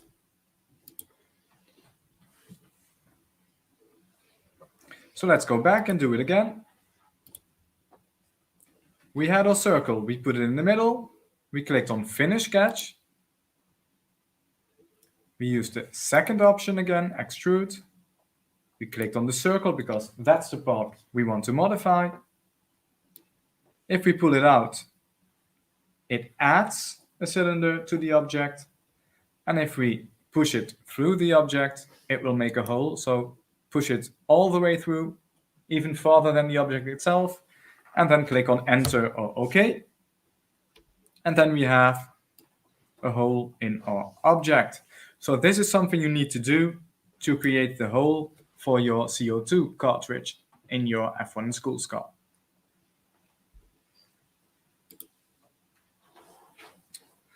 I'm going to show you one more thing, and then we're going to go to exercise.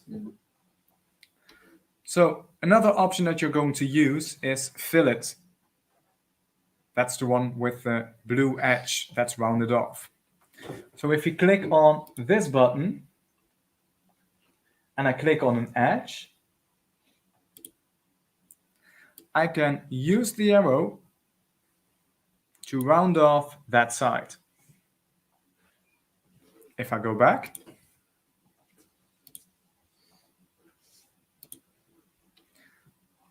and use fillet, and I select one side and hold down Shift, I can select multiple sides. So I can do all the sides at the same time.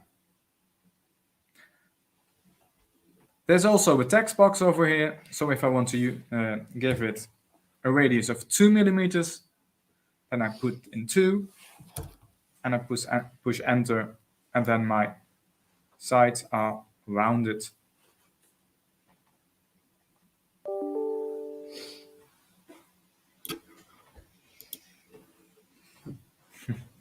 Yeah. So again, fillet. Okay. Click on a side.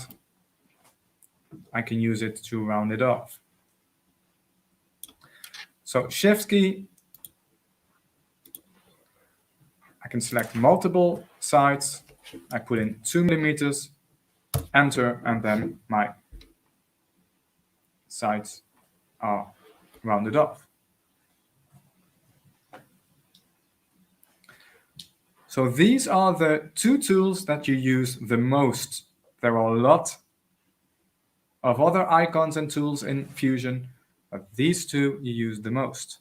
Always Sketch, Extrude, and sometimes Fillet.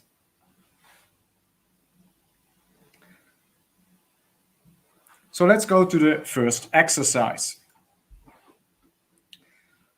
I can show you an image. And this is what you're going to build. So this is the technical drawing. You can see the isometric view with dotted lines for sides you don't see.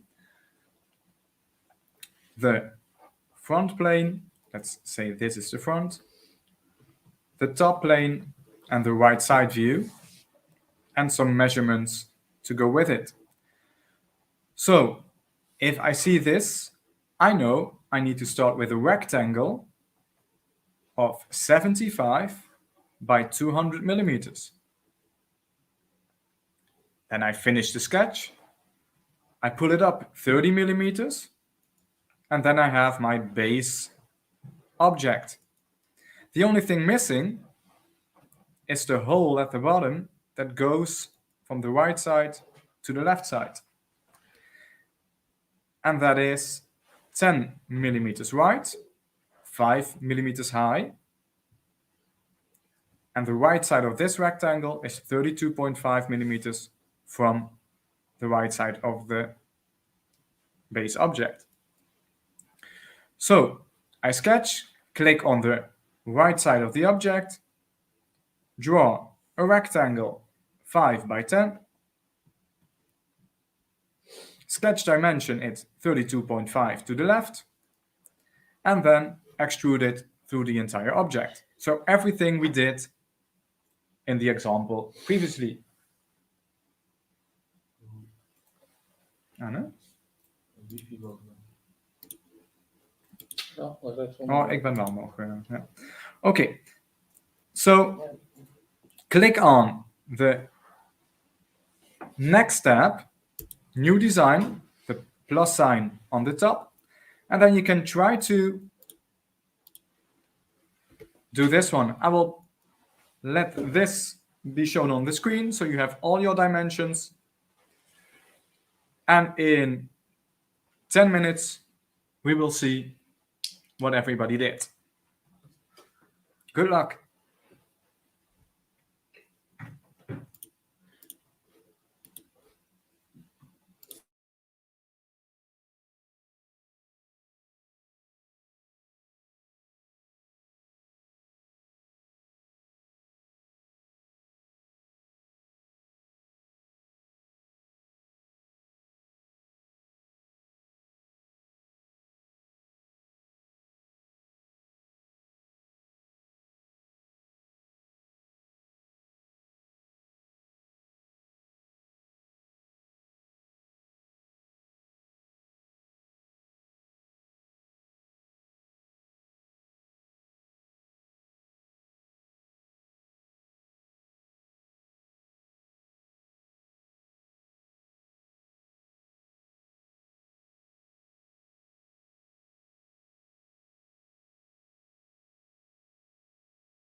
Okay. Did everybody get to design this object? Do we have any questions?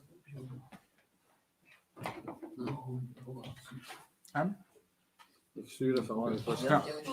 So let's do this together and then you can see if you did it the right way. So we first start with the rectangle of 200 by 75 millimeters. So sketch, bottom plane, rectangle, origin, click with my mouse, move to the right, 200 by 75.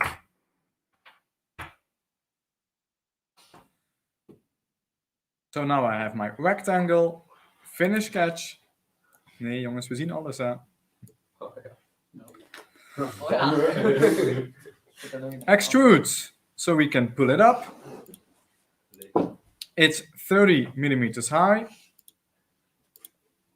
So I type in 30. And now we have our base object. The only thing that's missing is the slot here at the bottom that we need to pull entirely through. It's 10 by 5 millimeters. So sketch on the right side of the object, a rectangle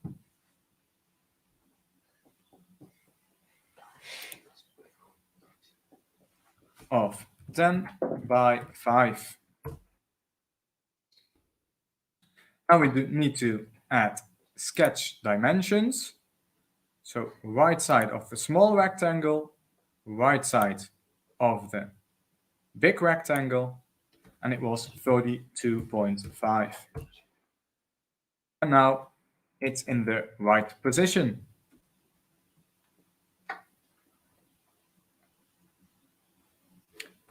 So I think this is the hardest part, so I'll do that again. So there are two options. I can draw my rectangle at the bottom of the bigger rectangle. So make sure that you start on the bottom. 10 by 5.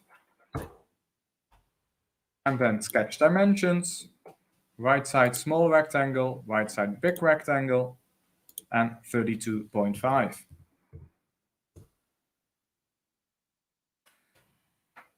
It's in the right position now, so that's okay. Finish sketch.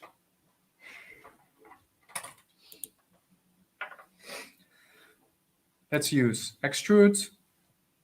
Click on the small rectangle and push it through entirely.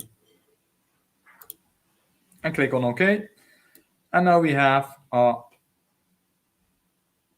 entire object.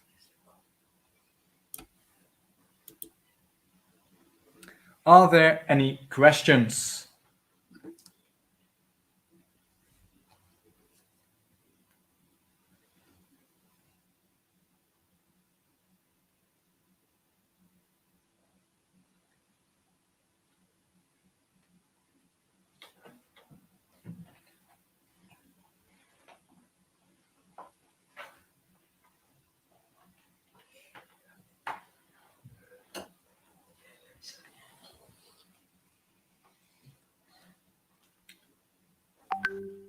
Ik hoor iets. Is dat dit? Nee, ik heb gestuurd nou. Okay.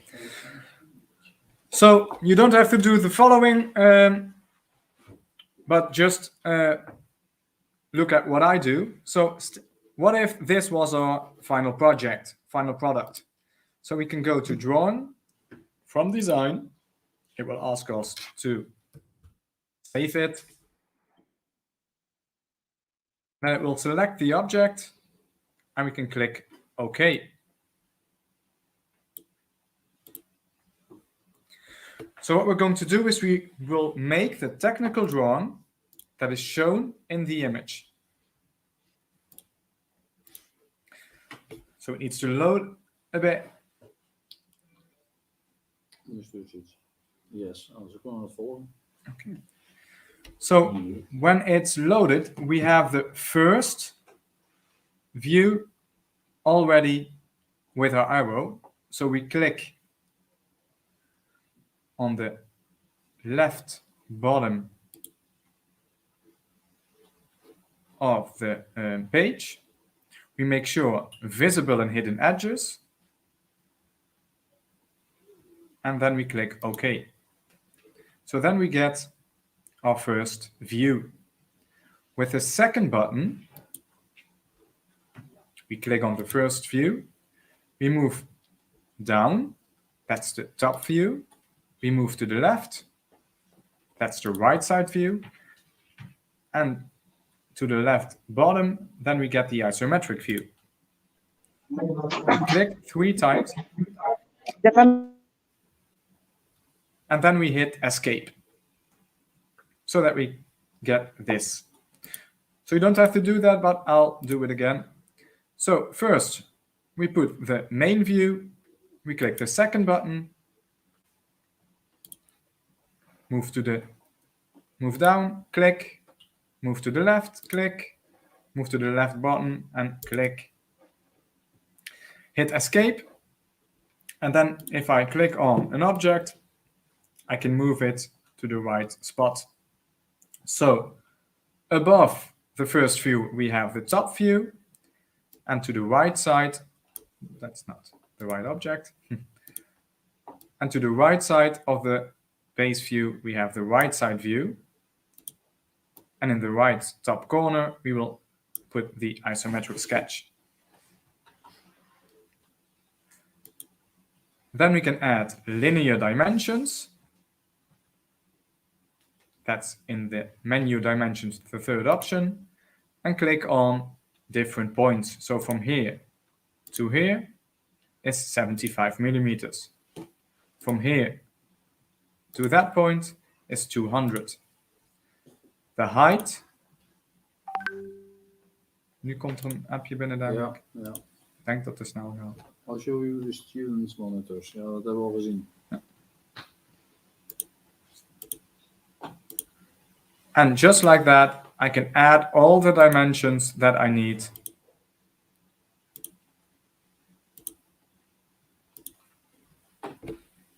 And that's the view that you got from me to make that 3D object. So this is very close to the thing we need the most, because this is the model block. That's the maximum volume of your car. So as you can see here, it's exactly the same as the block that we did, with the slot at the bottom that goes all the way. The only difference is there's a cylindrical hole at the end of 52 millimeters. That's the only thing that's added, and that has a diameter of 18. So that's the only thing that's extra there. So what you need to do is build this in Fusion. After that, build the no-go zone in Fusion. And then you can put that on top of your car to show that your car is inside its maximum limits and inside its minimum limits. Maybe Sven can show his car that he made. Yeah. I'll stop sharing my screen. Maybe Sven can share his. Moet je aanklikken, ja. Nee, het blokje zelf. Ja, aandelen. Ja, even wachten. And maybe someone on your side can share that screen. In the broadcast.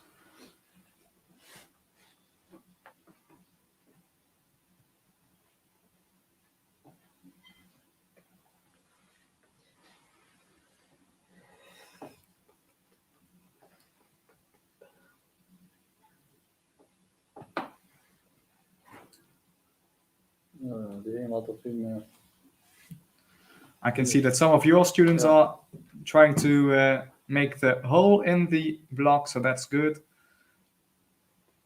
It's good to see that everyone gets Ja. Fusion 360, in ieder geval de basics. Is dat niet een vraag? Nee. Nee, het gaat hem verplaatsen. Ja, dat is Ja. goed dan.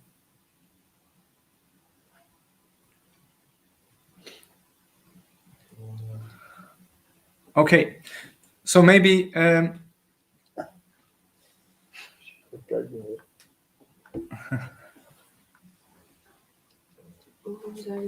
so if you want to, I'll show what. Yeah, that you have made a hole and that's it. If you want to give it the right dimensions, then you need to go back to the sketch and put the circle in the right spot and then extrude it, and then it's okay. That's another possibility, but that's a lot harder. Oh, dat is een andere jongen. Ja. Waarom wijzen ze nou dan niks van?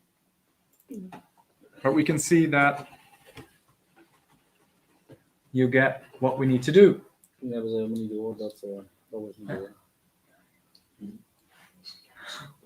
Okay, if someone on that side can share the screen of Sven, a student here, he would like to show how you can use the model block and the no-go zone when you have built the car in Fusion.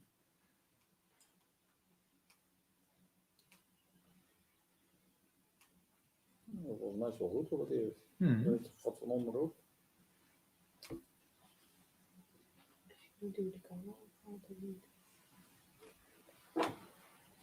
Ik weet niet hoe laat je op school moet zijn, maar dat ga je niet meer lukken.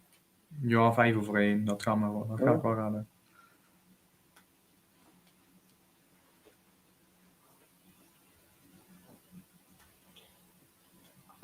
So what we're going to do, because we're almost out of time, we have some extra exercises in the link that your teachers will receive. There is the project booklet. There is some information about the physics behind it, a few YouTube links with videos. There are some more exercises in Fusion 360 and some links to videos on YouTube where somebody builds his or her car in Fusion 360 so that you can see how they do it. We hope that you've learned something today and we hope you have fun with the project. And let's hope that we can see each other in Belgium and here in Gulpen for the next 2 visits. Are there any questions from your side?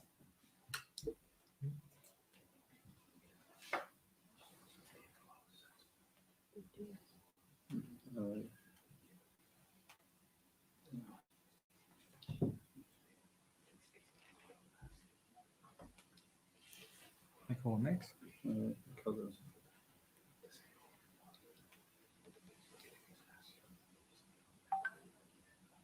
Dan ben jij denk ik alleen. Ja. That looks great.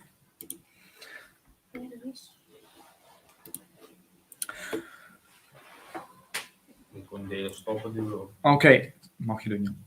So that would mean that we are done for today. If there are any more questions, if you need any assistance with Fusion, just let us know. We will try to arrange a meeting digitally between our school and your school so that we can help out some students or some teachers.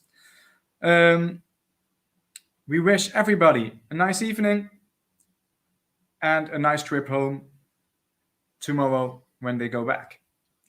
We hope to see you again and see you in Belgium. Goodbye. Ik heb geen flauw idee of soms.